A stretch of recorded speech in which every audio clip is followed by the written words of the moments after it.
Just a 15-minute slot today, so going to try and get through things quite quickly. I know we all want to go for a break. If you have any questions about anything that I'm talking about, then just come and see us afterwards. So what are we talking about today? Maximizing website return on investment. Ultimately, we believe that websites are there to make money for our clients. I think most people in the room would agree.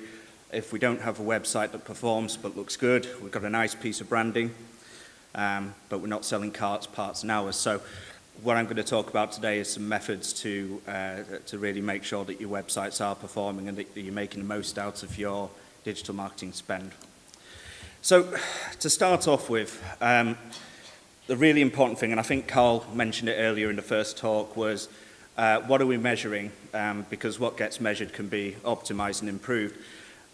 We did a talk a couple of years ago at an AM event about website reporting generally, and still today when I go and see potential prospects, this comes up again and again and again. If you're looking at a monthly website report that talks about sessions, bounce rate, time on site, all this stuff that I find very interesting but you probably find very boring, you're probably looking at the wrong things. These kind of metrics are very useful for people like me who work in digital marketing and like to do optimizations based on what we call micrometrics. So what I mean by that is if your website has a good bounce rate, you might be getting more inquiries, but ultimately if we're to look at profitability and measuring that, we need to be measuring inquiries properly. We need to have a proper analytics setup, be it through Google Analytics or any other package, and that is something that still when we look at new prospects doesn't seem to be done correctly. So if I just show you here the basics of what I'm going to talk about today, what's the prerequisite? The first thing is to measure things. So within Google Analytics you should have tracking for any type of lead generator. So basic ones, online form fills. More complex ones might be if you're investing in a finance widget with CodeWeavers or iVendy or one of the others. You need to be able to track that. There are solutions for tracking calls as well. Live chat's another one. If you're paying for a live chat service, then we should be tracking what's generating those. Ultimately, then the conversations that you have with your agency on a monthly basis or weekly basis, whatever it is, need to be geared around what's generating inquiries and how can we generate more. Two important things here. The first one I've talked about was Google Analytics goals, which means telling your analytics package what is an inquiry so it can report that to you. But another problem that we see quite often is dealerships who are spending a lot of money on things like email marketing or pay-per-click, etc. They're not tagging their traffic correctly, which means that we can't see what that traffic's generating. We need to be able to see the journey all the way through from where did the person come from, what did they do on the website, and then what type of inquiry did they create. That way we can generate more, and I'll show you how in a sec. But in terms of what's working at the moment, this is a picture that's pretty much echoed across most dealerships that I look at, but this is actually a real example of one of our clients from a couple of months ago. These are all of their vehicle sales inquiries. And as you see there, 60% of those are actually from part exchange inquiries. I'll talk in a minute about why that is. But this is only part of the picture. We're talking about generating leads. And I think one of the things, again, that Carl mentioned earlier was actually measuring what happens with those leads, which one works. Part exchange inquiries are a very good example because the quality of the autoresponder email and the follow-up process is really, really instrumental in actually making those work. And believe it or not, I've seen certain situations where people in dealerships might treat a part exchange inquiry, i.e. One of the free valuations, they might treat it as like an FYI. You know, I got an email because Mr. Dew part-exed his car. Okay. So the process of how that's dealt with is really, really important. But again, another opportunity that I think is really, really missed in our industry is this coming together of your CRM data with your web analytics. So what I mean by this, is that we, as web agencies, digital marketing agencies, really need to understand how much revenue or ideally profit you're getting from a particular lead. So you can do this at a very basic level. If you said, okay, part exchange inquiries, out of those, I get 10% of them turn into a sale and the average profit on that is X, okay? And you can use that to decide which types of leads to optimize most, because one test drive lead might be worth 10 part X's, for example.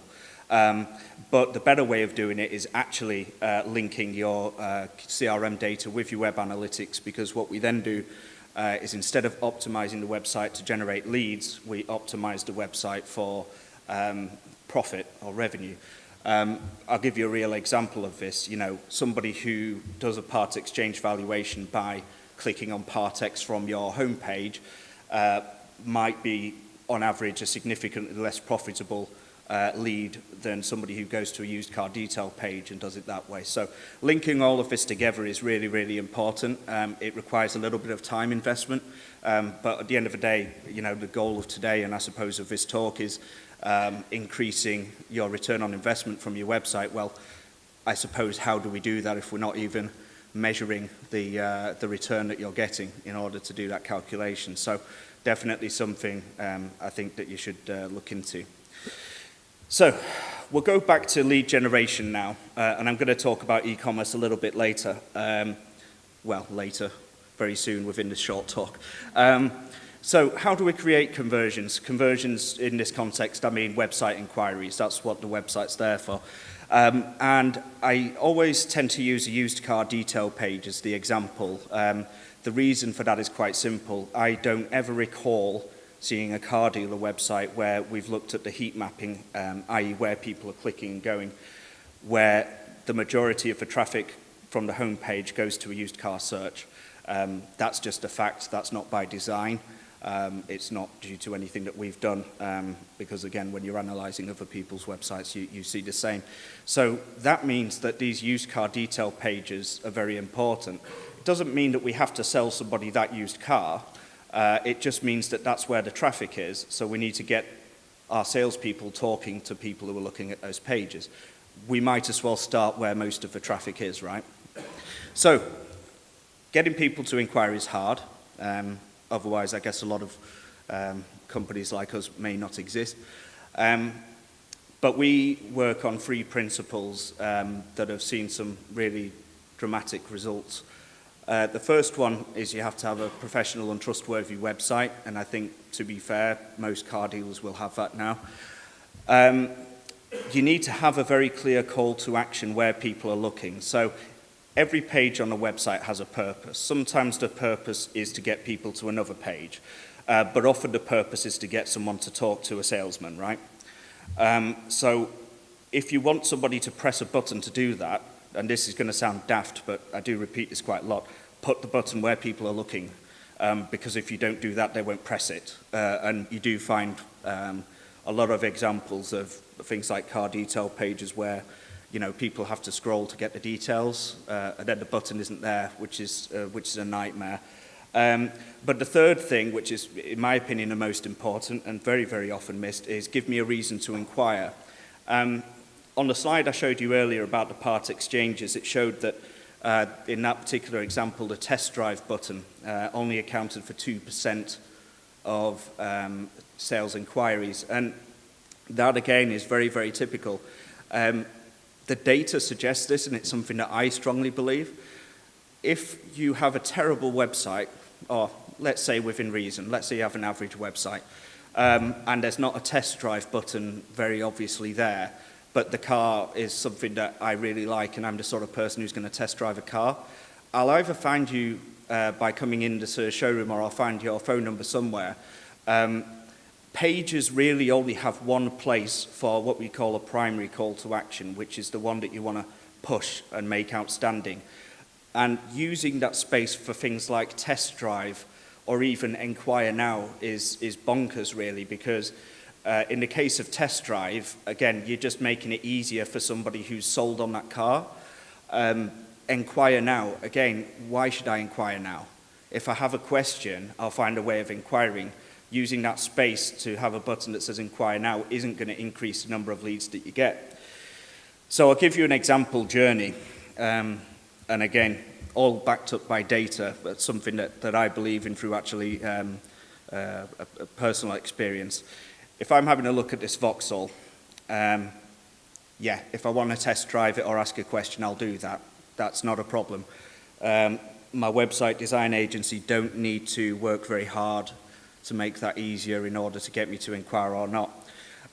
What about the person who's comparing this car with a car at another dealership? That's the person that we really want to add through incremental leads to generate conquest business. And also because we can't, unfortunately, put a gun to people's heads and say, this car is exactly what you want. But we do want to sell them something. So the dealership that's going to get my business is the one that starts talking to me first. So given that I'm not going to test drive that car now, and I don't have a question to ask you, how do you get me talking to your sales team? And there's a number of ways. The example here is the parts exchange valuation, because I used that earlier. And what that says is, yeah, so I'm comparing these. I don't know what I'm going to do yet, but do you know what? I'm going to have to trade my car in. I wonder roughly what it's worth, okay? Then maybe I get a follow-up email. I maybe get a follow-up call saying, Martin, you were looking at this Vauxhall Cascada. Any reason you didn't book a test drive? By the way, what did you think of the valuation? Et cetera, et cetera. That's a whole process that needs optimizing, by the way, and it's probably not for this talk. But that could be anything that you're giving me for free. That could be a video walk around. It could be a free finance check. But the point is, you're getting my attention and starting a conversation with me, even though I wasn't going to inquire already. If that isn't the primary call to action, and all you're doing is shuffling leads from one place to another, if I really want that car, if I'm at the stage where I really want that, you could have those secondary sort of buttons, you know, the contact me, test drive, etc. You could have them there or not. Again, I'm going to find a way of inquiring. Making it easier is a good thing, hence live chat and stuff like that is a good idea, particularly out of hours, but make the primary call to action something soft. And once we've done that then, have we done our job? No. Once we've got websites set up to convert well, websites need to move forward. You know, we as a industry, unfortunately, have talked ourselves into a bit of an industry template, and again, we did a whole talk on that. It's not the best way, not the best way for everyone. For some people, it's the best way. We really believe in looking at other industries for ideas, but also moving websites forward with data. There's no point buying a website and then 2 years later you're like, I'm not happy with this website because it doesn't do what modern websites do and I'm not getting inquiries. That's probably a very stressful website setup because you've got to know exactly what your website users want from day one, which is very, very tough. In fact, I would say assuming what people want on a website is incredibly dangerous. I've seen examples of inquiries cutting in half based on very small changes, really, that seem like a good idea. But also, if you ask your customers what they want in a website, and seen this with website user testing, which is a favorite thing amongst big brands, what a website visitor likes is not necessarily what makes them inquire. At the end of the day, people don't necessarily want to give up their details and inquire. So we have to strike that balance between what's a nice experience and what makes people inquire. The only way you're going to get that is with data. So after you've set up your analytics and everything properly, so you're getting custom information that's right for you and you're measuring all that, the next stage is to optimize that. So again, just our opinion, my opinion, monthly, weekly conversations need to be something like this. The Motability page is getting a lot of traffic on mobile, but the purpose of that page is to generate an appointment for a Motability specialist, and we don't think it's generating very many, so what do? So you need to have all your tools set up. You need to have heat mapping, a good tool. There are many others, but I like to use one called Hotjar. This lets you see where people are clicking and scrolling on a page. You can also record sessions with it and watch those, but again, is one session really useful? You need enough data to make it meaningful. So what does that let us do then? That lets us look at it and say, maybe people aren't clicking that button because they're clicking the other one, so maybe we need to move that button, reword it, change the color, put an image on, whatever the idea. And again, you do this differently across devices because how someone behaves on a mobile is not how they behave on a desktop. And so once we have that idea, again, going back to my previous comment, we can say, aren't we awesome? Because we've had a look at this and we know the answer. So let's implement it. And let's say we implement it at Christmas time, and January is a really good month compared to December. Doesn't really tell us anything, and then we get to February, March, and all of a sudden we're like, whoa, why am I down year on year? So the approach we think that people should take is something called A/B testing. So if I go on the website and one of you goes on the website at the same time, we'll see a different version of the Motability page potentially. Again, we need enough data, we need enough people doing that and enough of a difference to get something called statistical significance, which basically means one of the pages is better and it's probably not by chance. Liken it to flipping a coin. And again, you do see this problem in website testing, particularly in our industry as well. If I flip a coin 3 times and it's heads every time, sorry for those I've used this analogy to before. If I flip a coin and it comes up heads 3 times in a row, do I say, yeah, heads is more likely to come than tails? Well, it's not with a fair coin. And it's exactly the same with this. We need to flip the coin enough times so we get statistical significance and know which one is better. So that's how you move your website forwards through time. And in doing that and measuring things correctly, you can make the goal of the page that you're testing profit.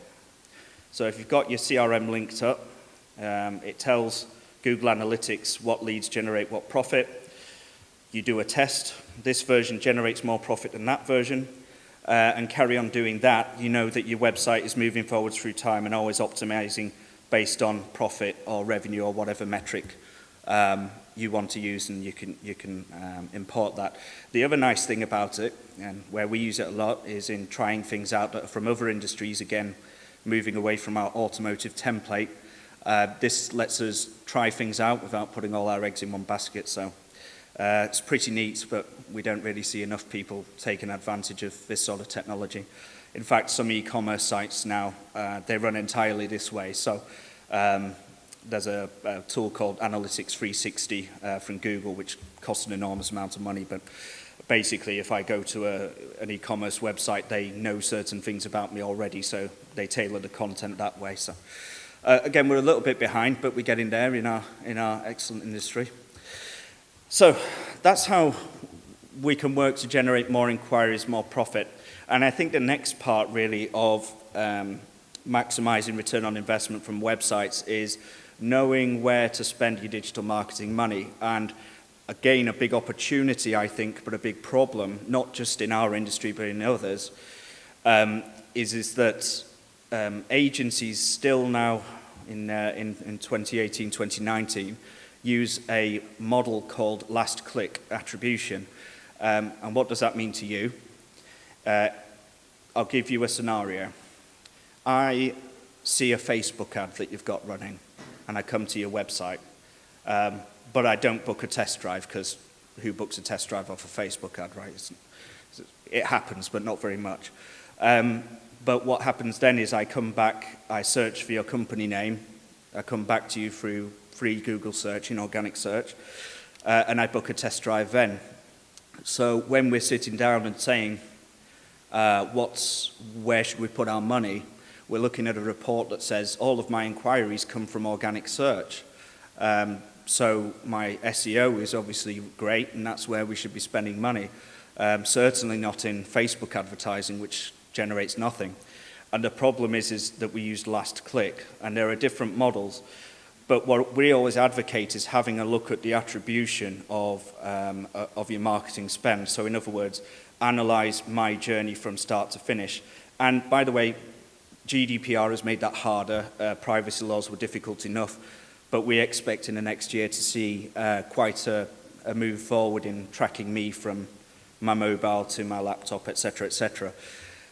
But you can still get data. We see this time and time again with our clients.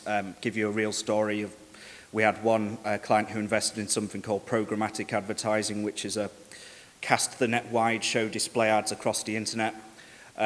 We didn't get direct inquiries from it, but when we did the analysis, we did get people then returning through PPC and through organic search and then inquiring. So actually the decision could have been made, let's not spend any money on building brand awareness. But as we always like to say, it's a conversion funnel. And if you stop feeding the top of the funnel, the bottom dries up. But ultimately, as marketers, we need the tools to actually justify that to the business. So again, something to go away and look at. It's all there within Google Analytics already. It's not going to cost you anything. You just have to ask the right questions. But this is a big piece. And finally, before we go on a break, because it's such a hot topic at the moment, I just wanted to say, well, how does e-commerce fit into this? Because this is going to be a big topic for us over the coming year. This is the conversion funnel that I talked about. So people start with awareness, they then go through consideration, intent, and eventually they make a decision on a purchase. And going back to what I said earlier about the test drive and the soft leads, what we don't want to see happen, I suppose, for our clients and anyone that we advise, is a drastic move away from generating leads such as parts exchange valuations, finance checks, etc., in place of something like a car configurator, come e-commerce solution, reserve online, perhaps even eventually buy online. Because like I said before, that is for the person who wants that car. We can't force somebody to want that particular car at that particular time. In fact, putting a multi-stage buying process in front of them is likely to potentially put some people off. But it is the way that things are going. It is the way consumer behavior is going. And the thing that I really, really like about it is some of the statistics that I'm hearing about the amount of time that is reduced in terms of being in a dealership. So if somebody's completed a sort of e-commerce sort of inquiry online, by the time they get to the showroom, they have to spend much less time on administration. And I've also heard some good things about finance penetration as well within those, so some good statistics coming out. But it's not going to increase the amount of leads that you get. That's the key thing. We hear all the time about we need to be e-commerce ready, and by the way, we already have an e-commerce solution as an agency, and I think most do. But it's not going to actually increase the amount of business that you do until it becomes a stage where it's an expectation. That's my personal opinion. I'm speculating. What I don't like doing is saying things about data, but I think that my argument makes sense, because if I won't click an inquire now or a test drive button, why on earth would I click a buy now button? Makes sense, I guess. Where are we with this? Yeah, 3 providers here that we work very closely with. I'm sure you know all about them. These either have solutions out now or ones that are coming and sounding very, very good. But just going back to my earlier remark, there was some statistics that came out of, admittedly, the US, from Auto Trader US, that 88% of consumers won't buy a car without test driving it. And I attended a talk that Ivendi gave a couple of weeks ago where they had another statistic. I think it was 83% of people in the UK won't buy a car without visiting the dealership. So these solutions are all about connecting the website to the dealership better. They're not about replacing anything, perhaps a bit of administration time. So the way that we implement it is very, very important. And again, please don't replace your request a video or your free finance check button with a buy now button, because the same people are not going to then click it and start talking to your sales team.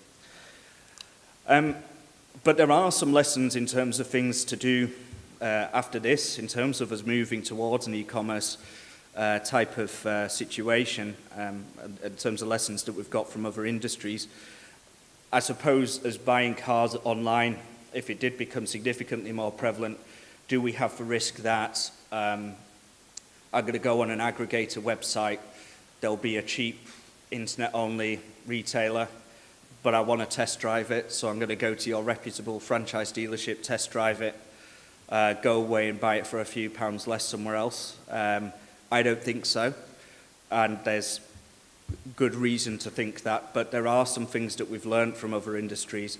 There was a report done recently about why people buy on brand websites rather than just aggregators like Amazon and that kind of thing. I think the third point here was interesting because as far as I'm concerned, Amazon's pretty good at returns policies, but the three things were they want easy returns policies. That doesn't really apply to us. But I think how it translates to us is they want very transparent warranties, things like this. They want knowledgeable staff members. That's really, really important. And they want a sense of belonging. So buying from you has to put them in some sort of club. Why do we want people to buy through our website? Well, because we want the brand equity. We want the lifetime value of the customer. And when they're on our website, we can do all the good things that I've been talking about to influence the customer to buy. But I think as we move towards this more transparent, easy buying from different places situation, one thing that car dealers don't do that well, in my opinion, is talk enough about why you should buy from your dealership. We've seen some very positive results through dealerships taking a more why buy from us, here's our personality, here's our tone of voice approach, versus looking like a manufacturer site. And a big mistake that people often do, and it comes about because people don't have the tools set up. I had a conversation actually a few months ago with a dealer group that were spending, agonizing over a video and some text, absolutely agonizing over it, where to position it, what to put in it, spending hours and hours and hours. And it got to a point where I said, look at this heat map. It's at the bottom of the homepage and only 10% of your website visitors are seeing this.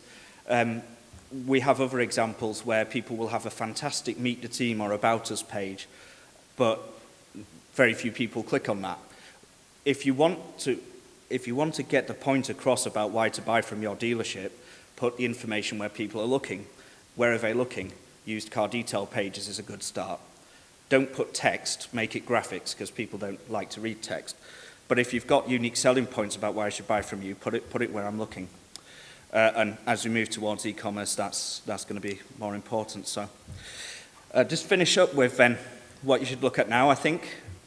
When e-commerce does come in, and if you are looking to implement any of the free solutions that I mentioned before, or even another solution, don't use an automotive template approach, like I mentioned earlier.